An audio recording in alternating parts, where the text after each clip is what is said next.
Ah, the spotlight's flickering. It must be time for another tale to tell. What if I told you that right now, at this very moment, celestial trumpets are sounding across our world, that the very air itself is screaming warnings we're too terrified to understand? Welcome to Twisted Tales Theatre. I'm Raven, your ever faithful, ever curious host, here to guide you through another fascinating descent into mystery, madness, and maybe a little truth. So sit back, adjust your signal, and remember, none is leaving this theatre. Not really. Tonight, my dear listeners, we venture into a realm where the ancient prophecies of Revelation meet the inexplicable sounds that haunt our modern skies, where the promise of 7 trumpets announcing the end times seems less like scripture and more like tomorrow's weather forecasts, because across every continent, from the bustling streets of Houston to the frozen peaks of Argentina, people are awakening to sounds that shouldn't exist. Sounds that echo through clear skies like the dying breath of angels. Sounds that make even the most rational minds whisper prayers they'd forgotten they knew.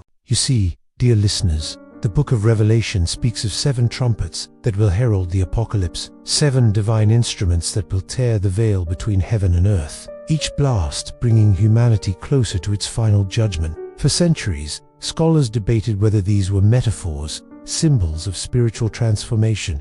How spectacularly naive they were, because on March 17, 2020, just past the witching hour, the people of Houston discovered that some prophecies aren't metaphors at all, they're previews. Picture this, if you will, thousands of souls jolted from their dreams by what can only be described as the sound of eternity itself, groaning in labor. Not the rumble of machinery, not the distant roar of aircraft, but something far more primal, something that bypassed the ears entirely and spoke directly to that ancient part of the human brain that still remembers when we huddled around fires, terrified of what lurked beyond the light. The recordings are, well, they're extraordinary, musical, yet alien, beautiful in the way that a funeral dirge is beautiful, haunting, inevitable, and deeply, deeply wrong. Let that settle into your minds, my dear. What makes this particularly fascinating is how our modern world tried to rationalize it with a phenomena, they said. Atmospheric pressure changes. Oh, how adorable. Because nothing says perfectly normal meteorological event, quite like the sound of celestial choirs warming up for the apocalypse. Wouldn't you agree? If this tale is making your spine tingle in all the right ways, press that like button.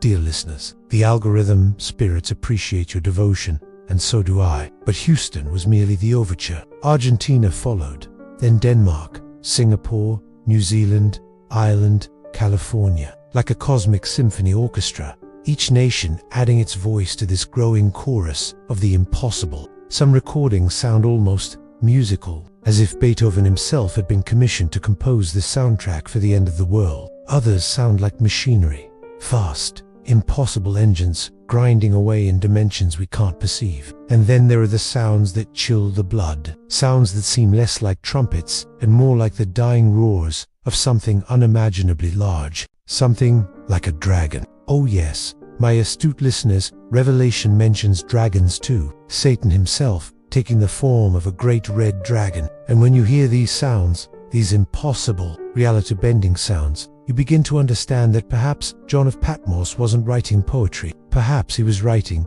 journalism.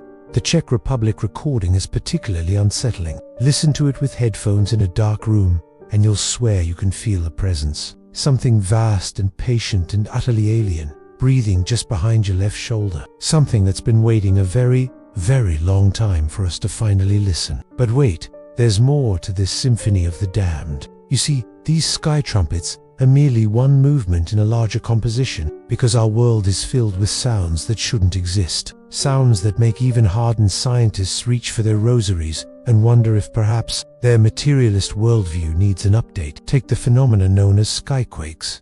Massive, thunderous booms that shatter clear skies with the force of artillery fire. The Iroquois knew about these sounds centuries before European settlers arrived. They called them the voices of the Great Spirit, still creating the world. How charmingly primitive, right? Except, what if they were right? The guns of Seneca have been firing their phantom artillery since at least 1850.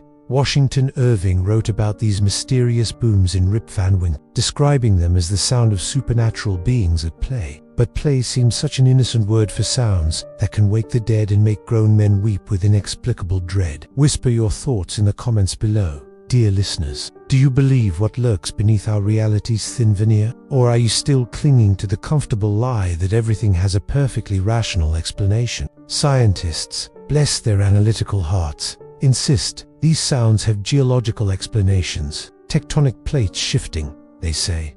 Underground gas movements. Rock formations settling. How wonderfully mundane.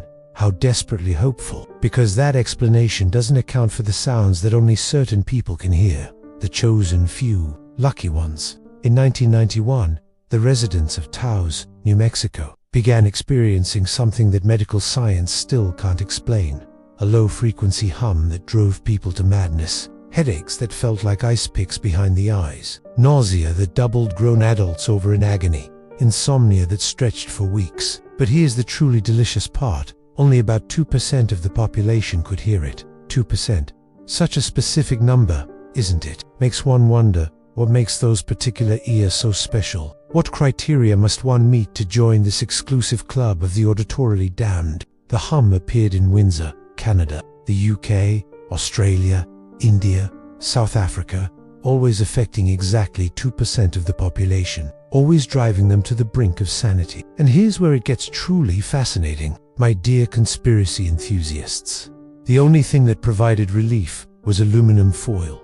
Tinfoil hats, that ancient symbol of paranoid delusion, actually worked. Makes one reconsider all those crazy people we've mocked over the years, doesn't it? Perhaps they weren't crazy at all. Perhaps they were just receiving. If you're enjoying this descent into delicious madness, consider subscribing to our little theater. We have so many more forbidden broadcasts waiting in the wings. But wait until you hear what's been recorded beneath the waves. For over 70 years, we've had networks of underwater microphones listening to the ocean's secrets. Hydrophones, they're called. Originally planted to hunt enemy submarines. But they've captured something far more unsettling than military hardware. In 1991, scientists discovered a recurring sound. They dubbed it the Upsweep, a mechanical, alien sound that rises and falls like the breathing of some impossible sea monster. It's seasonal, appearing mostly in spring and fall, as if something vast and patient awakens twice a year to sing. Then came the Bloop in 1997, a sound so loud it could be heard across the entire Pacific Ocean. So deep and resonant, it seemed to emerge from the planet's very core. Scientists tried to claim it was ice calving from glaciers, but those who heard the full recording know better. That sound had consciousness behind it, intelligence, intent. The Mariana Trench, that deepest wound in our planet's flesh, has provided the most disturbing recordings of all. At depths where the pressure should crush any living thing into paste, something is singing, moaning, calling out in frequencies that vibrate in your chest cavity and make your teeth ache with sympathetic resonance. But the most unsettling sound from those impossible depths is what researchers call the Western Pacific Biotwang, a complex, multi-layered sound that features harmonics and modulations that suggest engineering, design, and purpose. It sounds mechanical, my dear listeners, like the startup sequence of some unimaginably vast machine, buried beneath 7 miles of water and geological time. A machine that's been waiting, listening, learning, and preparing. But perhaps the most significant sound ever recorded didn't come from land, sea, or sky. It came from the vast emptiness between the stars. August 15, 1977. Astronomer Jerry Eman was scanning radio signals from deep space when he encountered something that defied every law of physics and probability. A signal so intense, so perfectly structured, so obviously artificial that he could only circle it on the printout and write one word. The wow signal lasted 72 seconds. It peaked at an intensity 30 standard deviations above background noise, a reading so impossibly high that it should have been physically impossible. It came from the direction of Sagittarius, transmitted at precisely the frequency that hydrogen naturally emits. Hydrogen, the most common element in the universe. The logical choice for any intelligence trying to say hello. Leave your theories in the comments, dear listeners. What do you think was trying to reach us from the constellation of the Archer? And more importantly, why did it only call once? The signal never repeated. 35 years later, in a fit of cosmic irony, Earth sent a response. 10,000 tweets and celebrity videos beamed towards Sagittarius, Stephen Colbert, and Miss Universe, representing the pinnacle of human achievement. I'm sure our cosmic visitors were impressed, but here's what truly chills the blood, my astute listeners. These sounds, all of them, share certain characteristics that suggest they're not random phenomena, purposeful, connected. The sky trumpets appear globally, often within weeks of each other. The hums affect precisely 2% of the population, regardless of geographic location. The underwater sounds follow seasonal patterns, as if they're part of some vast, patient schedule, and they're all increasing in frequency. Scientists offer their desperate explanations: weather phenomena, geological processes, mass hysteria, industrial noise, mating whales with unusually complex vocal patterns. How charmingly naive, how wonderfully hopeful, because they can't explain why these sounds inspire such primal terror in those who hear them. They can't explain why even non-religious people who encounter sky trumpets immediately think of apocalyptic prophecies. They can't explain why the 2% who hear the hums describe it as feeling like their skulls are being slowly crushed by invisible hands. They can't explain why every culture on Earth has legends about sounds that herald the end of the world. Press that subscribe button if you're ready to dive deeper into the abyss. Dear listeners, the rabbit hole has no bottom, and I have so many more secrets to share. The truth is, my devoted audience, we are living through the opening movements of something vast and terrible and wonderful. The sounds are not random. They are not natural phenomena gone awry. They are announcements, invitations, warnings. Something is coming. Something that's been trying to prepare us, to ready us, to give us fair warning before whatever comes next. The ancients knew this. The Iroquois understood that the sounds were the Great Spirit still creating, still working, still preparing the world for its next phase of existence. But what if creation and destruction are the same process? What if every ending is simply a new beginning wearing a more frightening mask? The Book of Revelation promises that after the seventh trumpet sounds, a new heaven and new earth will emerge, but it doesn't mention whether humanity will be invited to see it. Perhaps that's why we're fascinated by apocalyptic scenarios, my dear listeners. Deep in our primitive brains, we know something is coming.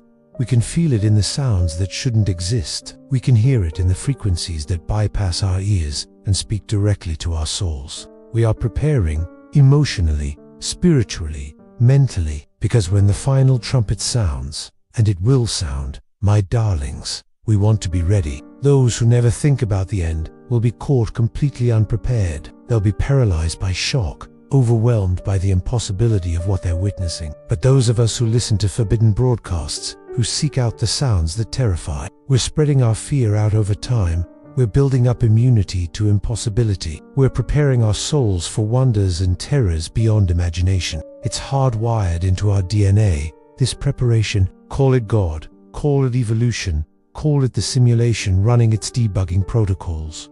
Something wants us ready for what's coming. Tell me in the comments, dear listeners, do you feel it too? That growing sense of anticipation, that electric tension in the air, as if reality itself is holding its breath. The sounds continue. The trumpets grow louder.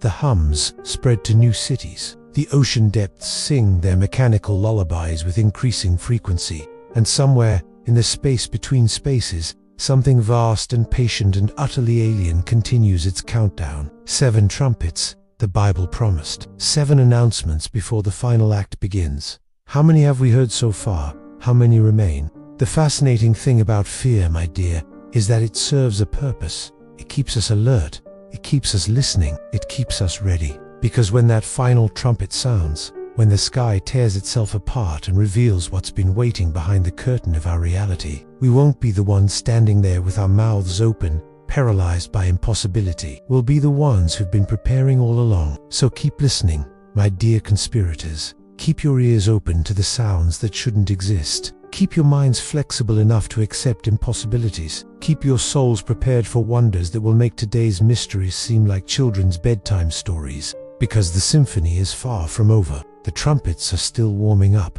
And the final movement promises to be absolutely transcendent until we meet again in the spaces between certainties. This has been your devoted host, Raven, reminding you that reality is far more fragile than you've been led to believe. Keep your radios tuned to the frequencies they don't want you to hear. Keep your eyes open to the signs they don't want you to see.